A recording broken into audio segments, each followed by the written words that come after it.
Hello बच्चों, इस video में हम कर रहे हैं 9th क्लास की मैथ्स की वर्कशीट नंबर 62।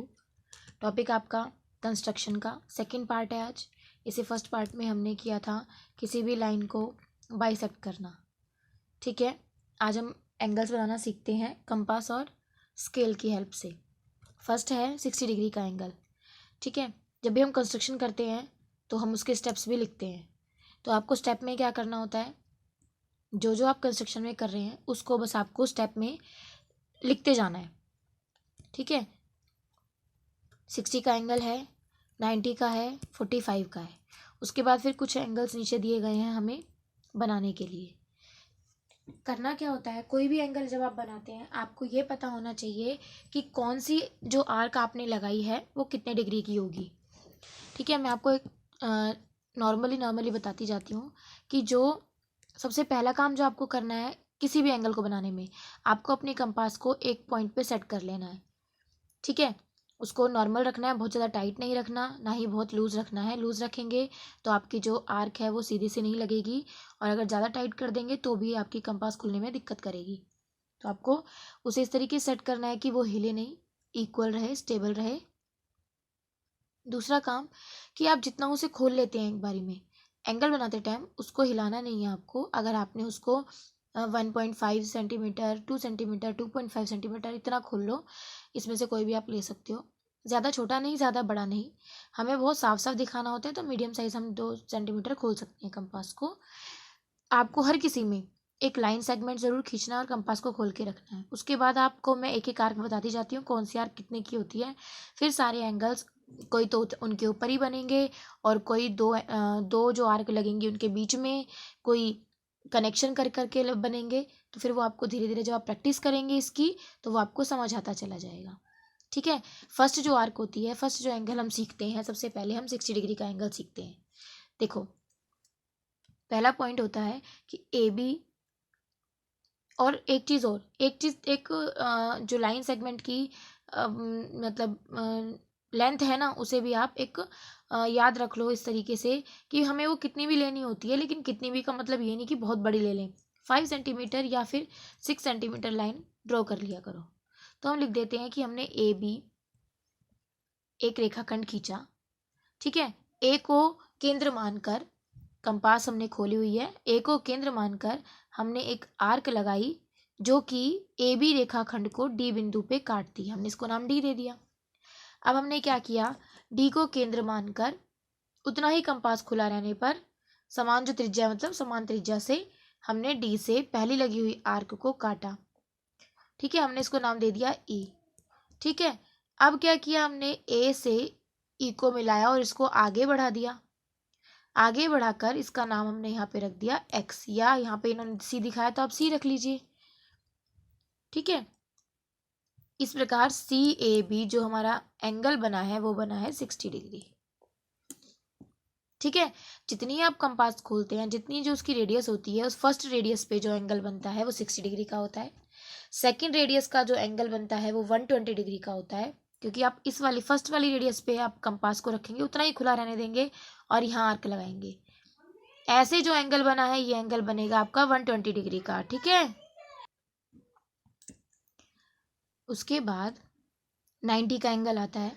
90 के एंगल के लिए 60 के ऊपर से 60 का जो हमने लगाई है ना आर्क, इस पे रख के एक बनाते हैं आर्क, और एक 120 पे, और फिर इसको मिला देते हैं। ये जो बनता है एंगल ये 90 का बनता है। तो जो जो हमने 60 का एंगल में लिखा, फिर 60 पे रख के हमने उतनी ही त्रिज्या से 120 का बनाया, फिर हम इन दोनों से हमने एक आर्क 90 की बनाई।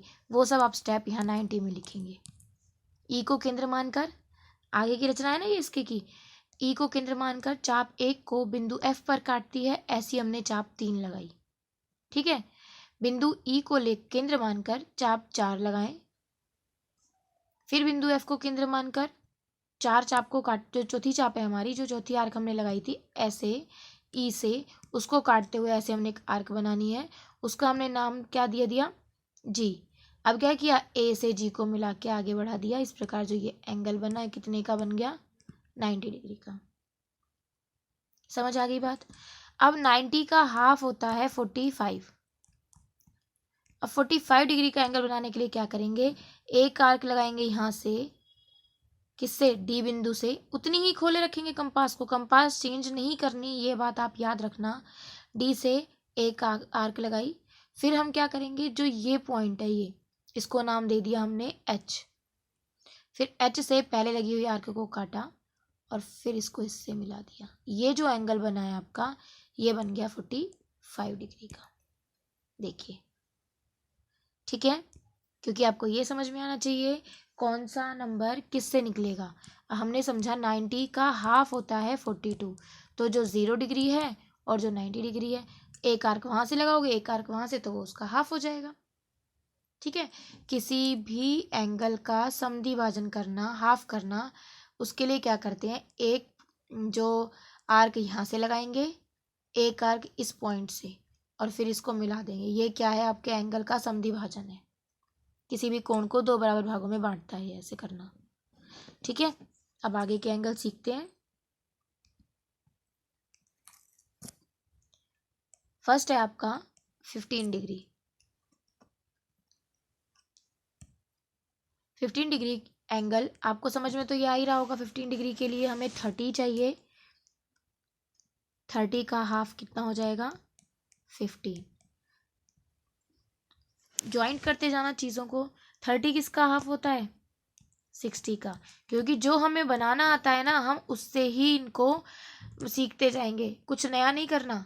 हमें 60 का बनाना आता है ना, सबसे पहले हम 60 का एंगल बनाएंगे। स्टेप अब आप खुद लिखेंगे। सबसे पहले मैं बोलती चली जाऊंगी, मैं, आप लोग लिखते जाना। ए बी एक रेखाखंड खींचा, फिर हमने अपनी कंपास को खोलकर एक आर्क लगाई जो कि ए बी को डी बिंदु पर काटती है। डी को केंद्र मानकर समान त्रिज्या से हमने 60 डिग्री का कोण बनाया। ठीक है, जरूरी नहीं है अब इसकी लाइन को ड्रॉ करना, हमें तो 60 का हाफ चाहिए क्योंकि, तो हमने क्या किया, इसको नाम दे दिया ई। एक आर्क लगाई डी से और एक आर्क लगाई ई से, इसको ड्रॉ करना है अब हमें। ये कितने का एंगल बना है अब, 30 का। हमें कितने का चाहिए, 15। तो 15 के लिए हमने क्या किया, एक आर्क 0 से यहाँ से और एक आर्क 30 से, क्योंकि 30 का हाफ है ये, तो ये एंगल अब कितने का बन गया हमारा, 15 डिग्री का एंगल। क्लियर, समझ आ रहा है सभी को। बच्चे, कुछ भी अगर आपको डाउट होता है, कुछ समझ में नहीं आता है, तो आप मुझसे कमेंट में ज़रूर पूछिएगा। ठीक है, नेक्स्ट क्वेश्चन करते हैं। इनमें किसी में इंग्लिश मीडियम और हिंदी मीडियम कुछ नहीं है, बोलने में मैं बाइलिंगुअल यूज़ कर रही हूँ। और यहाँ पर आप construct an angle of 15 degree English में लिख सकते हैं। ठीक है, सेकंड देखते हैं। सेकंड है 30 डिग्री। देखो, अब 30 का सिखाने की तो ज़रूरत ही नहीं है ना। देखो, अभी मैंने आपको 13 का सिखा दिया कैसे बनाना है, तो अब 13 का तो बनाने की ज़रूरत ही नहीं है। 15 का कैसे बनाया हमने, 30 का हाफ करके। ठीक है, अब आगे चले। 120 का भी मैंने आपको सिखा दिया, 120 का सिखा दिया ना। चलिए, 30 के लिए पहले किसका बनाओगे, 60, और फिर एक आर्क 0 से और एक आर्क 60 से। ठीक है, नाम आप अपने हिसाब से भी दे सकते हैं।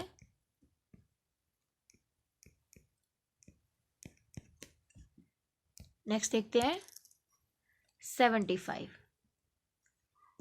75 का एंगल कैसे बनेगा, देखो।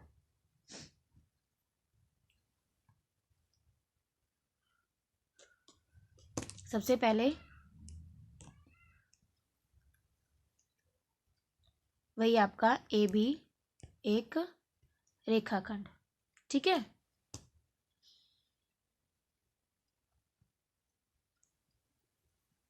फिर एक आर्क 60 का एंगल, 120 का 60 से बनाएंगे, 90 का 60 से एक आर्क और एक आर्क 120 से। देखो, 120 का भी मैं आपको यहीं पे ही सिखा रही हूँ। 120 के लिए आपने क्या किया, ए बी एक रेखाखंड खींचा, फिर एक आर्क लगाई जो कि ए बी को सी पे काटती है। सी से समान त्रिज्या से हमने एक आर्क लगाई, जो कि पहली आर्क को ई पर काट रही है। ई को केंद्र मानकर एक और आर्क लगाई जो एफ बिंदु पे काट रही है। ठीक है, ई को केंद्र मानकर एक आर्क लगाई, फिर एफ को केंद्र मानकर पहले वाली आर्क को जी बिंदु पर काटा। जहां हमने एफ आर्क लगाई है ये तो आपका 120 का एंगल हो गया, इतना में फिनिश। और जो हमने अभी ये आर्क लगाई है, ये वाली, ये किसका एंगल बना है? ये बना है हमारा 90 डिग्री का। ठीक है, सीधा ही बनेगा, ये थोड़ा सा तिरछा हो गया है, ये सीधा ही बनेगा।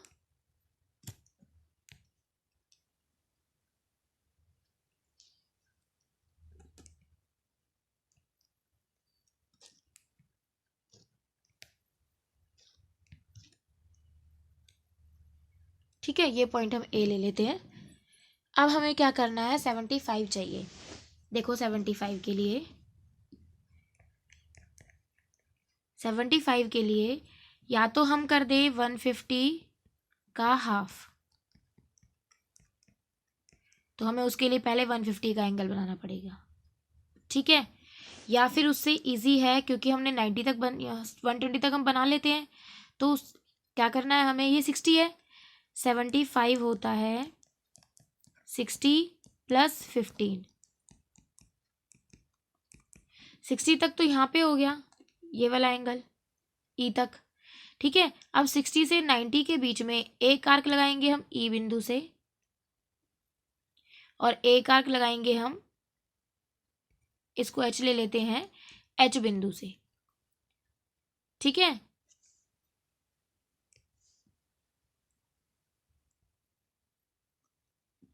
तो क्या होगा, जो आपका ये वाला बनेगा एंगल, ये एंगल बन गया आपका 75 डिग्री का। क्लियर हो गया, समझ आया अच्छे से? तो अब आप क्या लिखेंगे फिर इसमें, एक आर्क आपने कहाँ से लगाई है, ई से, और एक आर्क एच से, पहले लगी आर्क को टी बिंदु पे काटता है, ए से टी को मिलाया, इस प्रकार इसको नाम हमने यहाँ दे दिया x. X A B 75 degree का कोण है, एंगल है। क्लियर, समझ आ गया अच्छे से? बच्चे ये प्रैक्टिस से आएंगे, डबलिंग नहीं करनी है, मतलब लाइन पे लाइन ऐसे ऐसे आ जाए, लाइन पे लाइन मत करना। जितना साफ कंस्ट्रक्शन करोगे उतने क्लियर और आपको अच्छे मार्क्स मिलेंगे। ठीक है, नेक्स्ट आपका शायद 120 है, 120 है, वो मैं आपको बता ही चुकी हूँ। ठीक है, तो वर्कशीट आज आपकी इतनी ही है। आई होप आपको कंस्ट्रक्शन समझ में आ गया होगा। कहीं कोई डाउट है तो आप कमेंट में मुझसे पूछ सकते हैं। वीडियो अच्छी लगी हो, समझ आया हो तो वीडियो को लाइक कीजिए, शेयर कीजिए और चैनल को सब्सक्राइब कीजिए। Thank you.